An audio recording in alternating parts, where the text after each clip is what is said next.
ധർമ്മസ്ഥല ഇന്ത്യയിലാകെ അറിയപ്പെടുന്ന ദക്ഷിണ കന്നഡയിലെ പ്രധാനപ്പെട്ട തീർത്ഥാടന കേന്ദ്രം. ജൂലൈ മാസം ആദ്യം മുതൽ ഇവിടെ നിന്നും വരുന്ന വാർത്തകൾ രാജ്യത്തെ ആകെ തന്നെ ഞെട്ടിച്ചു.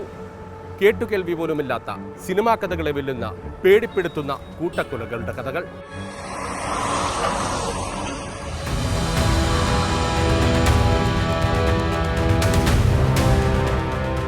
മലയാളികൾക്കേറെ സുപരിചിതമായ അതിർത്തി കടന്ന് നിരവധി മലയാളികൾ എത്താറുള്ള ദക്ഷിണ കന്നഡ ജില്ലയിലെ ബെൽത്തങ്ങാടി താലൂക്കിലെ പ്രധാന കേന്ദ്രമാണ് ധർമ്മസ്ഥല.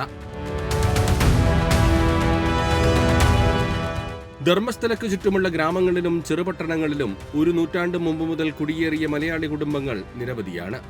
ഇങ്ങനെ കേരളത്തിന് വേരുകളേറെയുള്ള കന്നഡ മണ്ണ് 2025 ജൂലൈ 3 ധർമ്മസ്ഥലയിൽ 20 വർഷത്തിനിടെ നടന്ന കൊലപാതക പരമ്പരകളുടെ വെളിപ്പെടുത്തലുമായി മുൻ ശുചീകരണ തൊഴിലാളി രംഗത്ത് വന്നു.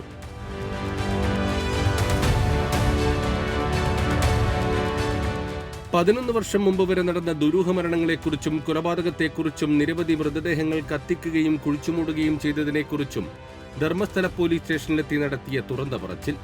ഉന്നതരുടെ നിർദ്ദേശപ്രകാരമാണ് മൃതദേഹങ്ങൾ കുഴിച്ചിട്ടതെന്നും മൃതദേഹാവശിഷ്ടങ്ങൾ കുഴിച്ച് കണ്ടെടുക്കാൻ സഹായിക്കാമെന്നും പോലീസിനോട്. സ്വന്തം കുടുംബത്തിലെ പ്രായപൂർത്തിയാകാത്ത പെൺകുട്ടി ലൈംഗികാതിക്രമത്തിനിരയായെന്നറിഞ്ഞതോടെ ഭാര്യയും മക്കളുമായി ഭയന്ന് നാടുവിട്ടതാണ്. വർഷങ്ങളോളം മറ്റ് സംസ്ഥാനങ്ങളിൽ ഒളിവിൽ കഴിഞ്ഞു.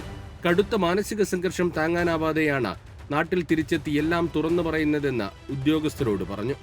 എന്നാൽ ഈ വെളിപ്പെടുത്തലിന്റെ ഗൗരവത്തിനനുസരിച്ച് പോലീസിൽ നിന്ന് തുടർ നടപടികളുണ്ടായില്ല. ഇപ്പോൾ ഇത്ര കൊലകളായിട്ടും എത്രയോ ആയിരങ്ങൾ കൊലകളായിട്ടും ഒന്നും വെളി വരാത്ത എന്താണെന്ന് വെച്ചെന്ന് പറഞ്ഞാൽ എല്ലാ കാനൂനും അവർ പറഞ്ഞ പോലെ തന്നെ ഇന്നിപ്പം നിങ്ങൾ എല്ലാവരും കാണുന്നുണ്ട്, ഈ മാധ്യമമുഖാന്തരം എല്ലാവരും കാണുന്നുണ്ട്. എന്താ ഇത്ര ഒരു ബോഡി ഉണ്ടെന്ന് പറഞ്ഞു, ഇത്ര 100 ബോഡി ഉണ്ടെന്ന് പറഞ്ഞ് അത് എടുക്കാൻ സമയത്താണ് പോലീസുമാർ മുമ്പിൽ വരുന്നില്ല. അവർ പറഞ്ഞെന്ന് പറഞ്ഞെങ്കിൽ ആരാ സാക്ഷി, ആരാ സാക്ഷിക്കാരൻ, അവനെ ബ്രെയിൻ മാഫിങ് ചെയ്യണമെന്ന് പറയുന്നത് എവിടെയെങ്കിലും ഉള്ള സംഭവമാണോ ഇതൊരു പോലീസ് ഇലാഖയിൽ ചെയ്യുന്ന കാര്യമാണോ ഇത് നമ്മൾ ചോദിക്കുന്നത്? അതുമല്ല അതിനിടെ ചോദിക്കുന്നത് SIT തനിക്ക് വേണമെന്ന്. SIT തന്നെ റച്ചായിട്ടുള്ള നല്ല കാര്യം. ഞാൻ ചോദിക്കുന്നത് പറഞ്ഞു ഒരു FIR കഴിയുമ്പം അവിടെ ചെന്നിട്ട് ആദ്യം അതിൻ്റെ മാജർ എന്താ പ്രോഗ്രസ് ഉണ്ട് അതെല്ലാം ചെയ്ത് കഴിഞ്ഞിട്ട് വേണ്ടേ ഒരു SIT തന്നെ റച്ചാക്കാനായിട്ട്. ഇതൊന്നുമില്ല, ഏകായേക്ക് ഇത് എന്ന് അന്ന് SIT തന്നെ വേണമെന്ന് പറഞ്ഞ് എൻ്റെ ഉദ്ദേശം. ഇപ്പോൾ ആൾക്കാർക്ക് മനസ്സിലായി, ഇടീ ദേശത്തെ എല്ലാവർക്കും മനസ്സിലായി എന്താ വെച്ചെന്ന് പറഞ്ഞ് ഇവർ 100% ആവും. അതായത് സാക്ഷി വന്ന് സത്യമാണ് പറഞ്ഞേക്കുന്നത്, അവിടെ ബോഡി ഉണ്ട്, ഇവൻ കുഴിച്ചിട്ട സത്യമാണെന്ന് അവർ തന്നെ മനസ്സിലാക്കുന്ന അവസ്ഥയിലെത്തി. ഇവിടെ എന്ന് പറഞ്ഞാൽ കുറഞ്ഞൊരു 40 വർഷം കൊണ്ട് ആയിരങ്ങൾ മരിച്ചിട്ടുണ്ട്, ആയിരങ്ങളെ കൊന്നിട്ടുണ്ട്.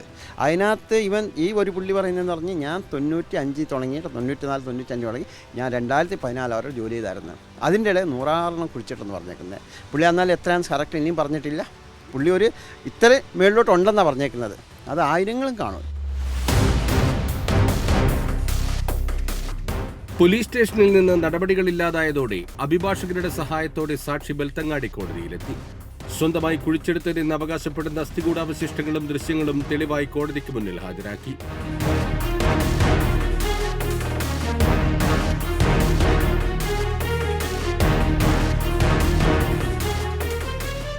കോടതിയിൽ നൽകിയ രഹസ്യമൊഴിയിലെ നടുക്കുന്ന വിവരങ്ങൾ ഇങ്ങനെ: 1995-നും 2014-നും ഇടയിൽ 100-ലധികം സ്ത്രീകളുടെയും പെൺകുട്ടികളുടെയും മൃതദേഹങ്ങൾ കത്തിച്ച് കുഴിച്ചുമൂടി. പലരും ബലാത്സംഗത്തിനിരയായി കൊല്ലപ്പെട്ടവർ.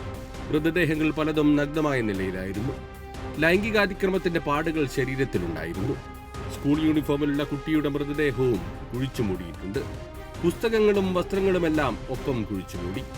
നേത്രാവതിക്കടുത്തുള്ള കല്ലേരിയിലെ പെട്രോൾ പമ്പിനടുത്ത് നിന്ന് 500 മീറ്റർ മാറി വനമേഖലയിൽ മണ്ണുമാന്തി യന്ത്രം ഉപയോഗിച്ചെടുത്ത കുഴിയിലാണ് ഓരോന്നോരോന്നായി മൃതദേഹങ്ങൾ കുഴിച്ചിട്ടത്. ഒരു യുവതിയുടെ മൃതദേഹം ആസിഡ് ഒഴിച്ച് കത്തിച്ചു. കൊല്ലപ്പെട്ടവരിൽ പുരുഷന്മാരുമുണ്ട്.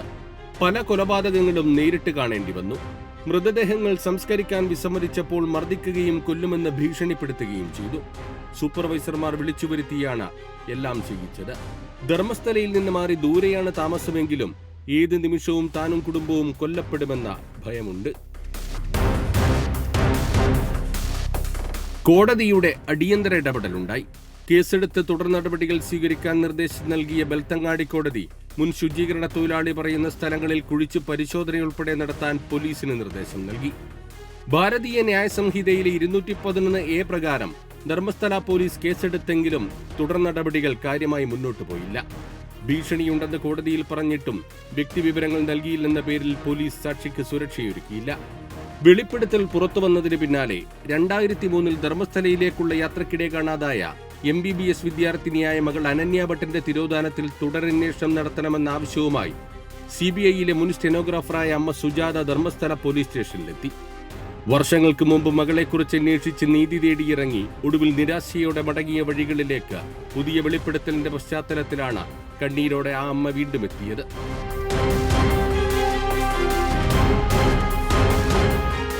ನನ್ನ ಮಗಳು ದೇವಸ್ಥಾನಕ್ಕೆ ಅಂತ ಹೋದವಾಗ ಕಾಣೆಯಾಗಿದ್ಲು 2003 ಅಲ್ಲಿ. ಈಗ ಇಷ್ಟು ವರ್ಷ ನೀವು 2003 ಆಗಿದ್ದು? ನಾನು ಭಯದಿಂದ ಇದ್ದೆ ಸರ್. ನಾನು ಯಾವ ಇದರಲ್ಲೂ ನಾನು ಹೋಗಲಿಲ್ಲ. ನನಗೆ ಯಾರೂ ಸಪೋರ್ಟ್ ಇಲ್ಲ. ಇವಾಗ ನಾನು ಒಬ್ಬಳೇ ಇರೋದು.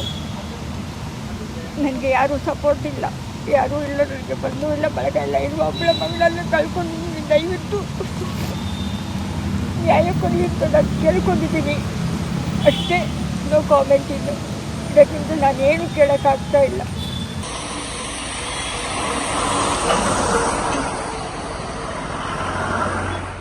നൂറിലധികം സ്ത്രീകൾ, അതും ബലാത്സംഗം ചെയ്ത് കൊല്ലപ്പെട്ട പ്രായപൂർത്തിയാകാത്ത പെൺകുട്ടികളുടേതടക്കം മൃതദേഹങ്ങൾ കുഴിച്ചുമൂടിയെന്ന വെളിപ്പെടുത്തൽ പുറത്തു വന്നിട്ടും അധികൃതർ എന്ത് ചെയ്തു?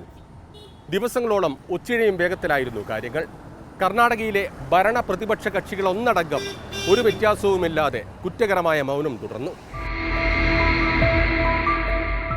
അധികാരവും സമ്പത്തും സ്വാധീനവുമെല്ലാം ഉള്ളവർക്കെതിരായ വെളിപ്പെടുത്തലിൽ പ്രധാന രാഷ്ട്രീയ പാർട്ടികളെല്ലാം നിശബ്ദരായിരുന്നു. സമൂഹ മാധ്യമങ്ങളും ചുരുക്കം മലയാള മാധ്യമങ്ങളും ഒറ്റപ്പെട്ട ദേശീയ മാധ്യമങ്ങളും മാത്രമാണ് വിഷയം ഗൗരവത്തിലേറ്റെടുത്തത്. കർണാടക സർക്കാരിന്റെ നിസ്സംഗതയ്ക്കെതിരെ ആക്ഷൻ കമ്മിറ്റി രംഗത്ത് വന്നു. ಪೊಲೀಸ್ ತನಿಖೆ ಯಾಕೆ ಮಾಡುದಿಲ್ಲ? ಇಡೀ ಸಮಾಜಕ್ಕೆ ತಿಳಿಬೇಕು. ಯಾಕಂತ ಹೇಳಿದ್ರೆ ಧರ್ಮಸ್ಥಳದಲ್ಲಿ ಶತಮಾನದಿಂದ ಆದಂತ ಸಾವಿರಾರು ಹೆಣ್ಣು ಮಕ್ಕಳ ಬ್ರೂಟಲ್ ರೇಪ್ ಅಂಡ್ ಮರ್ಡರ್ ಪೊಲೀಸರ ಕಣ್ಣ ಎದುರುಗಡೆಯ ಬಾಡಿಯನ್ನು ಊತಾಕಿರುವಂತದ್ದು. ಇವತ್ತು ಆ ಬಾಡಿಯನ್ನು ಇವನು ತೆಗೆದು ಮೇಲಕ್ಕೆ ಕೊಟ್ರೆ ಇಡೀ ಕರ್ನಾಟಕ ಪೊಲೀಸ್ ಇಲಾಖೆಯ ಮಾನ ಮರ್ಯಾದೆ ರಸ್ತೆಗೆ ಬರ್ತದೆ. 76 ವರ್ಷದ ಸ್ವಾತಂತ್ರ್ಯ ಭಾರತದ ಕರ್ನಾಟಕ ರಾಜ್ಯದ ಇತಿಹಾಸದಲ್ಲಿ ಬಿಜೆಪಿ, ಕಾಂಗ್ರೆಸ್, JDS ಪಕ್ಷಗಳು ನಿರ್ನಾಮ ಆಗ್ತದೆ. ಧರ್ಮಸ್ಥಳ ರಿಪಬ್ಲಿಕ್, ಧರ್ಮಸ್ಥಳ ಏನಾ ಭಾರತದ ಒಳಗೆ ಇಲ್ಲ, ಅದು ಭಾರತ ದೇಶದ ಒಳಗೆ ಇಲ್ಲ, ಅದು ಬೇರೆ ದೇಶ. ಅದು ಅದಕ್ಕೆ ಕಾನೂನೇ ಬೇರೆ, ಅದಕ್ಕೆ ಪೊಲೀಸ್ ಇಲಾಖೆಯೇ ಬೇರೆ, ಅದಕ್ಕೆ ರಾಜಕೀಯ ವ್ಯವಸ್ಥೆ ಬೇರೆ. ನಾವು ಹೇಳೋದು ಅಲ್ಲೆಲ್ಲ ವಿಧಾನಸೌಧ ಮಾಡಬೇಕು, ധർമ്മസ്ഥലದಲ್ಲಿ വിധാനസൗധ ಮಾಡಬೇಕು. ಯಾಕಂತ ಹೇಳಿದ್ರೆ പ്രത്യേക സംഘം രൂപീകരിച്ചാണ് അന്വേഷണം. ദിവസങ്ങളോളം നീണ്ട പ്രതിഷേധങ്ങൾക്കൊടുവിലാണ് കർണാടക സർക്കാർ SIT പോലും രൂപീകരിച്ചത്. ദിവസങ്ങൾ പിന്നിട്ടിട്ടും നടപടികളൊന്നുമില്ലാതായതോടെ കർണാടക വനിതാ കമ്മീഷൻ അധ്യക്ഷ നാഗലക്ഷ്മി ചൗധരിക്ക് മുഖ്യമന്ത്രിക്ക് കത്തെഴുതേണ്ടി വന്നു. ഏറെ അസ്വസ്ഥതയുണ്ടാക്കുന്ന വിവരങ്ങളാണ് പുറത്തുവരുന്നത്. സത്യം പുറത്തുകൊണ്ടുവരാനും നീതി നടപ്പിലാക്കാനും പ്രത്യേക അന്വേഷണ സംഘം രൂപീകരിക്കണം. അധികാരവും രാഷ്ട്രീയ സ്വാധീനവുമുള്ള വ്യക്തികൾ കുറ്റം ചേരുന്ന പരാതി ഉയർന്നതിനാൽ നിഷ്പക്ഷവും നീതിപൂർവവുമായ അന്വേഷണത്തിനായി പ്രത്യേക സംഘം രൂപീകരിക്കണമെന്നടക്കം 5 ആവശ്യങ്ങളുമായി മുഖ്യമന്ത്രി സിദ്ധരാമയ്യയെ അഭിഭാഷക സംഘം കണ്ടു. പോലീസ് സാക്ഷിയുടെ മൊഴി 3ാം കക്ഷിക്ക് ചോർത്തി നൽകുന്നതായി അഭിഭാഷക സംഘം പരാതിപ്പെട്ടു. SIT എന്ന ആവശ്യവുമായി സുപ്രീം കോടതി മുൻ ജസ്റ്റിസ് ഗോപാൽ ഗൌഡയും രംഗത്ത് വന്നു. ഹൈക്കോടതിയിൽ നിന്നോ സുപ്രീം കോടതിയിൽ നിന്നോ ഉള്ള സിറ്റിംഗ് ജഡ്ജി അല്ലെങ്കിൽ വിരമിച്ച ജഡ്ജിമാർ മേൽനോട്ടം വഹിക്കണം. പോലീസ് വീഴ്ചകൾ ചൂണ്ടിക്കാണിച്ചതിനൊപ്പം വെളിപ്പെടുത്തൽ നടത്തിയ വ്യക്തിക്കും അഭിഭാഷകർക്കും അപകടം സംഭവിച്ചാൽ ആഭ്യന്തരമന്ത്രിയും വകുപ്പും ഉത്തരവാദികളായിരിക്കുമെന്ന് തുറന്നടിച്ച് മുന്നോട്ട് വന്നു. സമ്മർദ്ദങ്ങൾക്കൊടുവിൽ കർണാടക സർക്കാർ ധർമ്മസ്ഥലയിലെ സംഭവങ്ങളെക്കുറിച്ച് അന്വേഷിക്കാൻ പ്രത്യേക സംഘത്തെ നിയോഗിച്ചു. ഗുരുതരമായ വെളിപ്പെടുത്തൽ പുറത്തുവന്ന 16 ദിവസങ്ങൾ വേണ്ടിവന്നു സർക്കാരിന് തീരുമാനമെടുക്കാൻ. ആഭ്യന്തര കുറ്റാന്വേഷണ വിഭാഗം DGP പ്രണവ് മഹന്തി IPS-നാണ് സംഘത്തിന്റെ ചുമതല. MN അനുജേത് IPS, Soumyalatha IPS, Jithendrakumar IPS എന്നിവരെയും സംഘത്തിൽ ഉൾപ്പെടുത്തിയായിരുന്നു ഉത്തരവ്. ഇതിന് പിന്നാലെ DCP സൗമ്യലത IPS വ്യക്തിപരമായ കാരണങ്ങളാൽ അന്വേഷണ സംഘത്തിൽ തുടരാൻ താൽപര്യമില്ലെന്നറിയിച്ചു. ദക്ഷിണ കന്നഡ, ഉത്തര കന്നഡ, ഉടുപ്പി, ചിക്കമംഗ്ലൂർ ജില്ലകളിൽ നിന്നുള്ള 20 പ്രധാന ഉദ്യോഗസ്ഥരെ കൂടി ഉൾപ്പെടുത്തി അന്വേഷണ സംഘം വിപുലീകരിച്ചു. പ്രധാനപ്പെട്ട വനിതാ ഉദ്യോഗസ്ഥരെയും സംഘത്തിൽ ഉൾപ്പെടുത്തി. വിപുലീകരണത്തിന് പിന്നാലെ സംഘത്തിൽ നിന്ന് ഒഴിവാക്കണമെന്ന ആവശ്യവുമായി ഒരു പോലീസ് സൂപ്രണ്ട് ഉന്നത ഉദ്യോഗസ്ഥരെ സമീപിച്ചതായാണ് വിവരം. അന്വേഷണ സംഘത്തിൽ നിന്ന് പിന്മാറിയവർക്ക് പകരമായി ഉന്നത വനിതാ ഉദ്യോഗസ്ഥയെ ഉൾപ്പെടെ നിയമിക്കുമെന്ന് ആഭ്യന്തരമന്ത്രി ജി പരമേശ്വര അറിയിച്ചിട്ടുണ്ട്. ധർമ്മസ്ഥലയിൽ 20 വർഷത്തിനിടെ നടന്ന സ്ത്രീകളുടേതും പെൺകുട്ടികളുടേതുമടക്കം ദുരൂഹമരണങ്ങൾ, കൊലപാതകങ്ങൾ, തെളിയാതെ പോയ കേസുകൾ, പുതിയ പരാതികളെല്ലാം അന്വേഷണ പരിധിയിൽ വരുമെന്നാണ് അറിയിച്ചത്. വെളിപ്പെടുത്തൽ നടത്തിയ വ്യക്തിയെ സാക്ഷിയാക്കും. കർണാടകയിലെ മറ്റേതെങ്കിലും സ്റ്റേഷനിൽ രജിസ്റ്റർ ചെയ്ത തിരോധാന കേസുകൾ ആവശ്യമെങ്കിൽ ഏറ്റെടുത്ത് അന്വേഷിക്കാനും SITക്ക് അധികാരമുണ്ടാകും.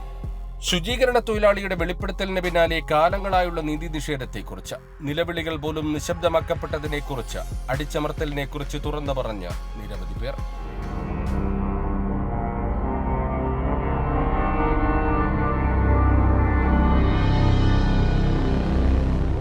ധർമ്മസ്ഥല റോഡിൽ നിന്ന് പാങ്കളയിലേക്ക് വരുന്ന വഴി നീളെ ഇങ്ങനെ നിരവധി ബോർഡുകൾ കാണാം. 2012 കൊല്ലപ്പെട്ട സൗജന്യയുടെ വീട്ടിലേക്കുള്ള വഴി എന്നാണ് അടയാളപ്പെടുത്തിയിരിക്കുന്നത്.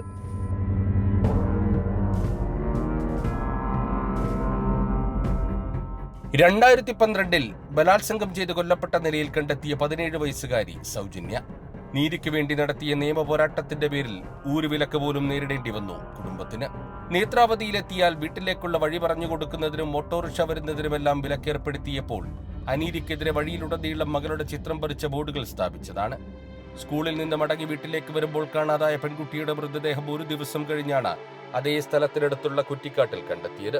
സൗജന്യ കൊലപാതകത്തിൽ പ്രതികളെ പിടികൂടണമെന്നാവശ്യപ്പെട്ട CPIMന്റെ നേതൃത്വത്തിൽ ബംഗളൂരുവിലും ബെൽത്തങ്ങാടിയിലും പ്രതിഷേധങ്ങൾ സംഘടിപ്പിച്ചു. ജനറൽ സെക്രട്ടറിയായിരുന്ന പ്രകാശ് കാരാട്ട് ഉൾപ്പെടെയുള്ള നേതാക്കൾ നേരിട്ടെത്തി വീട്ടുകാരെ ആശ്വസിപ്പിച്ചു. ആക്ഷൻ കമ്മിറ്റിയുടെ നേതൃത്വത്തിൽ ശക്തമായ പ്രതിഷേധം ഉയർത്തിയതിന് പിന്നാലെ CBI അന്വേഷണത്തിലെത്തി. എന്നാൽ മറ്റ് കേസുകൾ പോലെ ഒരു തെളിവുമില്ലാതെ സൗജന്യ കേസും തേഞ്ഞുമാഞ്ഞു.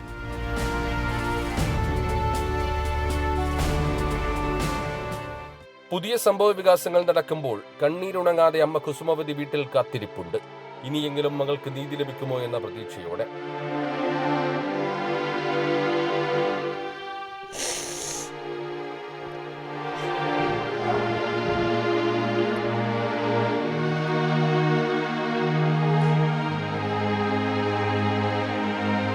ಇಲ್ಲಿರುವಂಥ ಪ್ರಭಾವಿ ವ್ಯಕ್ತಿಗಳೇ ಈ ನನ್ನ ಮಗಳನ್ನು ಕಿಡ್ನಾಪ್ ಮಾಡಿ ಈ ರೀತಿಯಲ್ಲಿ ತಂದಾಕಲಿಕ್ಕೆ ಸಾಧ್ಯ, ಇನ್ನು ಯಾರಾದರೂ ಖಂಡಿತ ಸಾಧ್ಯ ಇಲ್ಲ ಅಂತ ಅವಾಗ ನಾವು ಕೂಡ ಇದೇ ರೀತಿ ಕಂಪ್ಲೇಂಟ್ ಕೂಡ ಕೊಟ್ಟಿದ್ದೀವಿ. ಯಾರು ಕೂಡ ಆ ಕಂಪ್ಲೇಂಟು ತೆಕ್ಕೊಂಡ್ರು ಕೂಡ FIR ಕೂಡ ಮಾಡಿಲ್ಲ, ಏನು ತನಿಖೆನೇ ಮಾಡಿಲ್ಲ ಅಂತ ನಾವು 13 ವರ್ಷದಿಂದ ಹೋರಾಟ ಮಾಡ್ತೀವಿ. ಇವತ್ತಿನವರೆಗೂ ನ್ಯಾಯ ಸಿಕ್ಕಿಲ್ಲ ನಮಗೆ.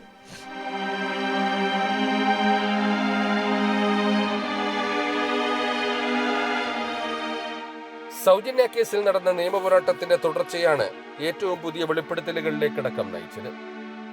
ಸೌಜನ್ಯಲ ಕೇಸಲ್ಲಿ ಪ್ರಕರಣ ನಾಶ ಮಾಡಿದ್ರು. ಅದಕ್ಕಿಂತ ಬೀಭತ್ಸವಾಗಿ ಈ ಪ್ರಕರಣವನ್ನು ಸರ್ಕಾರ ಮತ್ತು ಪೊಲೀಸ್ ಇಲಾಖೆ ಒಟ್ಟಿಗೆ ಸೇರಿಕೊಂಡು ಇಡೀ ಪ್ರಕರಣವನ್ನು ನಾಶ ಮಾಡಲಿಕ್ಕೆ ನೋಡ್ತಾ ಇದೆ.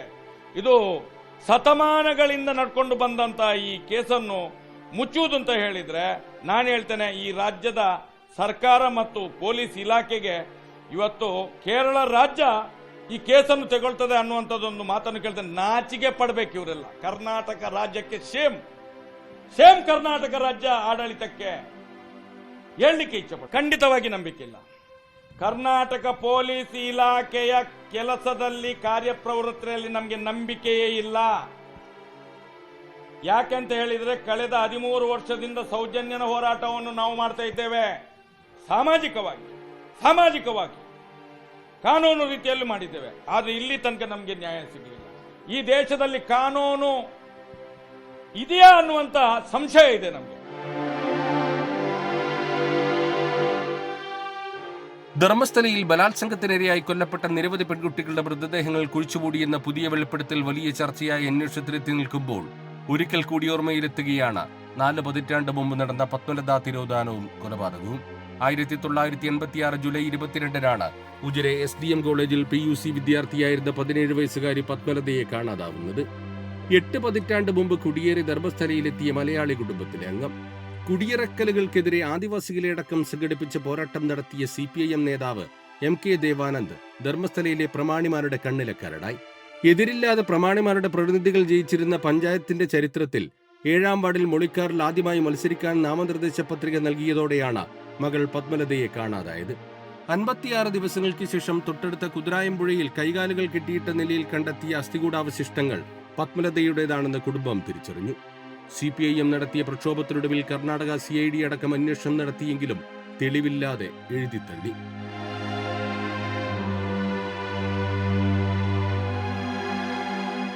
അത് 2 കൈ 2 കാലും കെട്ടിയിട്ടുണ്ടായിരുന്നു. കാല് 2ഉം കൈ 2ഉമായിട്ട് കെട്ടിയിട്ടുണ്ടായിരുന്നു. ജസ്റ്റ് സ്കെലട്ടൻ മാത്രമേ ഉണ്ടായിരുന്നുള്ളൂ. ആളെ അറിയാനായിട്ട് ഒരു വാച്ച് ഉണ്ടായിരുന്നു അവിടെ കയ്യിൽ. അത് വാച്ചും പിന്നെ ഇത് ഡ്രസ്സില്ലേ മനസ്സിലായത് അത്രേ. ഒന്നും ഇത് എന്ന് പറഞ്ഞാൽ 56 ദിവസമായിരുന്നല്ലോ. പിന്നെ ഇത് CODക്ക് കൊടുത്തു. COD അന്വേഷണമായി എല്ലായിട്ടും ഒരു ഇതില്ല. ലാസ്റ്റ് അവർ തെളിയപ്പെടാത്ത കേസെന്ന് പറഞ്ഞ് റിപ്പോർട്ട് വന്നു അച്ഛനെ. പിന്നെ പറഞ്ഞു വേണമെങ്കിൽ നിങ്ങൾ CBIക്ക് കൊടുക്കാമെന്ന് പറഞ്ഞു. അന്നേരം പൈസയുടെ ബുദ്ധിമുട്ടൊക്കെ ഉണ്ടായിരുന്ന അച്ഛൻ കൊടുത്തില്ല. പിന്നെ CID മാതിരി തന്നെയാണ്. പണ്ട് COD എന്നായിരുന്നെന്ന് തോന്നുന്നു ആ സമയത്തുണ്ടായിരുന്നത്. പിന്നെ CBIക്ക് കൊടുത്തില്ല.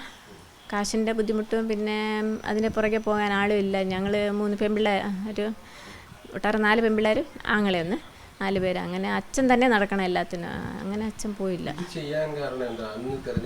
കാരണം എന്ന് പറഞ്ഞെങ്കിൽ അന്നത്തെ സമയത്ത് ഈ ഇതല്ല മണ്ഡൽ പഞ്ചായത്ത് എന്നും പറഞ്ഞ ഇതുണ്ട്, പഞ്ചായത്തിൻ്റെ വോട്ടൊക്കെ. അങ്ങനെ ഈ കമ്മ്യൂണിസ്റ്റ് പാർട്ടിയിൽ നിന്ന് അച്ഛൻ നിന്നായിരുന്നു വോട്ടിന്. അന്നേരം അവർ നിന്നത് അവർക്ക് ഇഷ്ടപ്പെട്ടില്ല. അവർ അച്ഛനോട് നോമിനേഷൻ തിരിച്ചെടുക്കണമെന്ന് പറഞ്ഞാൽ അച്ഛൻ എടുത്തില്ലായിരുന്നു. അത് കഴിഞ്ഞ് ഇത് പെണ്ണിനെ തട്ടിക്കൊണ്ട് പോയി കഴിഞ്ഞ് എവിടെ പോയെന്ന് അറിയത്തില്ല.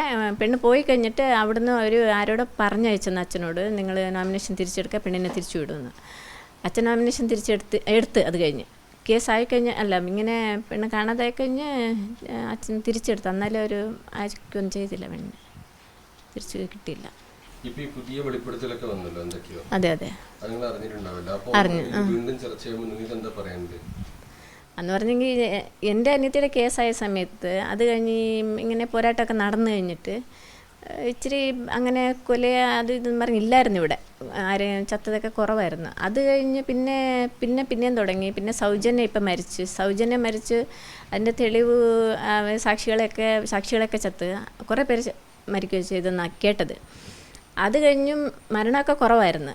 ഇനി ഇത് തെളിവ് ചെയ്യണം. തെളിഞ്ഞില്ലെങ്കിൽ ഇനിയും ഇതേമാതിരിയുള്ള ഇതെല്ലാം ആകുന്ന ഞങ്ങൾക്ക് സംശയം. ഒരു പതിറ്റാണ്ടിലേറെ നീണ്ട ആത്മസംഘർഷങ്ങൾക്കൊടുവിലാണ് നിസ്സഹായനായി കൂട്ടുനിൽക്കേണ്ടി വന്ന കുറ്റകൃത്യത്തിന്റെ വിവരങ്ങൾ തുറന്നു പറഞ്ഞ് സാക്ഷി രംഗത്ത് വന്നത്.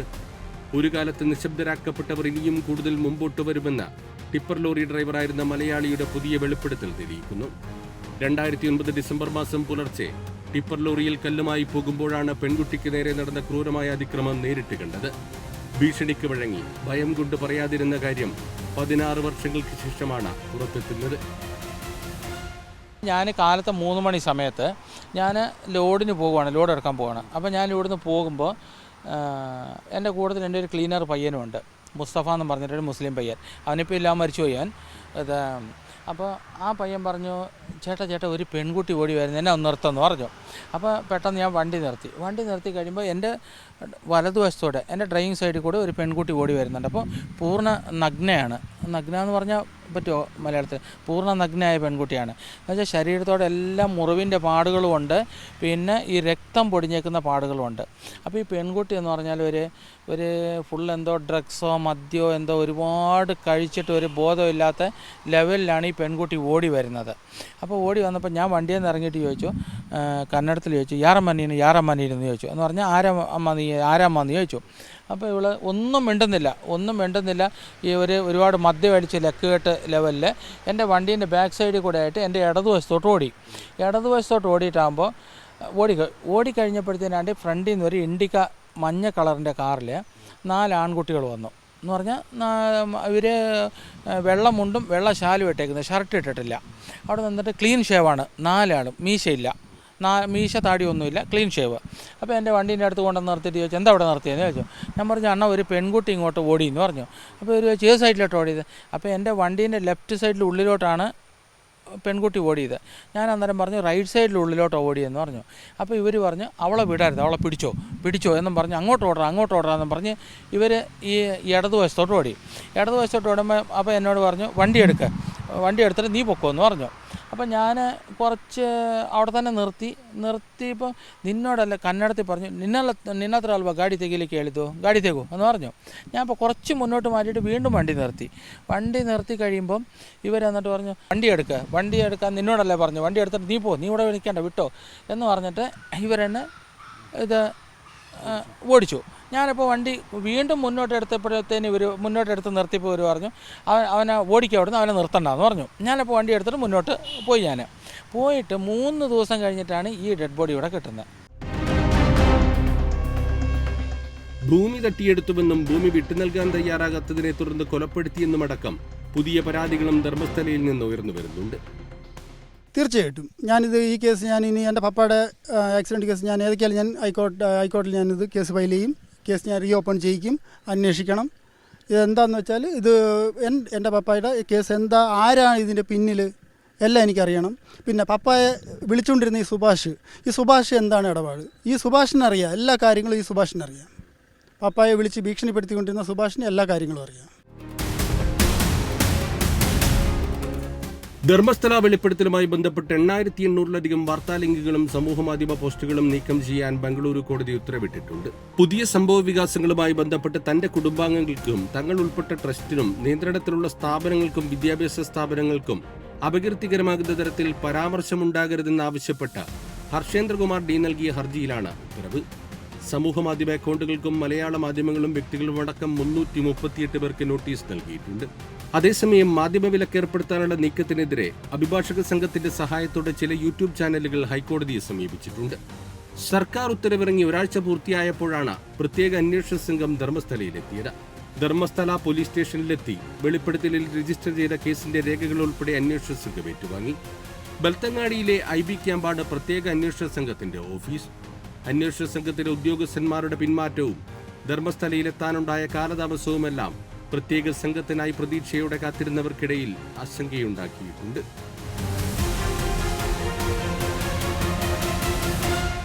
പ്രത്യേക സംഘം രൂപീകരിച്ചാണ് അന്വേഷണം നടന്നുകൊണ്ടിരിക്കുന്നത്. ധർമ്മസ്ഥലയിൽ കാണാതെ പോയ സ്ത്രീകൾ, പെൺകുട്ടികൾ, ബലാത്സംഗത്തിനിരയായവർ, കൊല്ലപ്പെട്ടവർ, ദുരൂഹ സാഹചര്യത്തിൽ മരിച്ചവർ നീതിയുടെ വെളിച്ചമെത്തുമോ? അതോ മുൻപത്തെ അന്വേഷണങ്ങൾ പോലെ ഒന്നുമില്ലാതെ തെളിവുകളില്ലാതെ എല്ലാം അവസാനിക്കുമോ? അതാണ് ഇനി അറിയേണ്ടത്.